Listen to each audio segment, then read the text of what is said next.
ஆதாரம் இருந்தா கொண்டு வா. ஆதாரம் இல்லாட்ட பேசாத. உடனே கேட்பாங்க, நீங்க மட்டும் சொல்லலையா? நாம சொல்லல. அவன் அந்த புரோக்கர் இருக்கான பொய்யன், நாம சொல்லல. நாம சொல்ல வேண்டிய அவசியம் கிடையாது.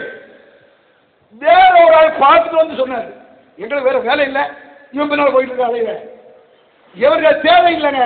நீங்க என்ன செய்வீங்க? அவங்க தேவையா? எனக்கு ஒலா தஜஸ்ஸு, பிறர் குறையை நோண்ட வேண்டிய அவசியம் எவருக்கும் கிடையாது. அசிங்கம் இது. நாம சொல்லவே கிடையாது. ஒரு ஆள் பார்க்கிறான், என்னங்க உங்களை பெரிய முக்கியஸ்தருங்கிறீங்க, ஒரு பொம்பளை உட்காந்து பஸ்ல போறாரு, பக்கத்தில் மடியில சாயிறாருன்னு சொல்றோம். ஒரு ஆள் வந்து சொல்றான், நமக்கு தூக்கி வாரி போடுது. விசாரிக்கிறோம், மேட்ரு உண்மைன்னு தெரியுது. வெக்கம் இல்லாம எப்படி பயன்ல பேசுறாங்க, எனக்கு ஆச்சரியமா இருக்கு. ஏன் ஒரு பொம்பளை தனியாக பஸ்ஸில் போகக்கூடாதோ? 2 நாள் போகலாம் அல்லவா? பொம்பளை போகலாண்டா, அவன் மடியிலையும் படுத்துட்டு போகலாமாங்கிறது கேள்வி.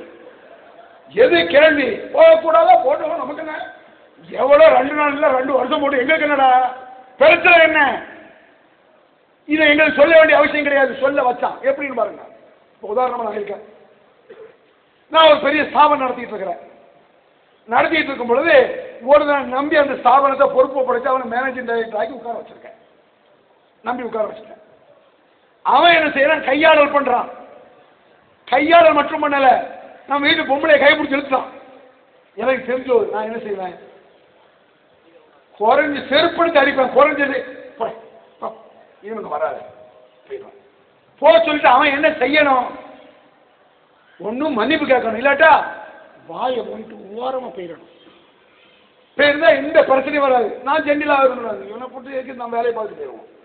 நான் எவ்வளவு நேர்மையானவன் தெரியுமா? என்னை சாபத்தை விட்டு விலக்கி விட்டார்கள். என்ன மாதிரி யோசிச்சு அநியாயமாக விலக்கி விட்டார்கள். அநியாயமாக விளக்கணுமா? பாடா அந்த பொம்பளை என்னமா செஞ்சான்? இனிதான் வச்ச நம்ம சொல்லவே கிடையாது. அவன் வெளியே போய் பில்டப் பண்றான். இதுல அவனாகவே அவன் சீரழிந்தது. மல்லாக்கப்படுத்தி எச்சி உம்மன் இருக்காங்க, அவனே அவன் நாட்டத்தை கிளறி விட்டது. பேசாம வாயை முடிஞ்சு சும்மா இந்த பேருந்தா கண்டிக்க வேண்டியதில்லை. இதனோட இவங்க போட்டு அங்க எடுத்து பேசுறீங்க. சில நேரங்கள்ல பேசாம இருக்க முடியாது. வருது ஒரு நாட்டை முடிச்சது ஒண்ணு வருதுன்னு வைங்க, ஓரம் போறான். கிட்டத்தட்ட வந்தா செருப்பு கிட்டே இருக்கணும். வேற என்ன செய்ய? நம்ம போன பிள்ளைங்க இத மாதிரி மேட்டுகள் தான். அவர்களே அசிங்கத்தை கிளறினார்கள்.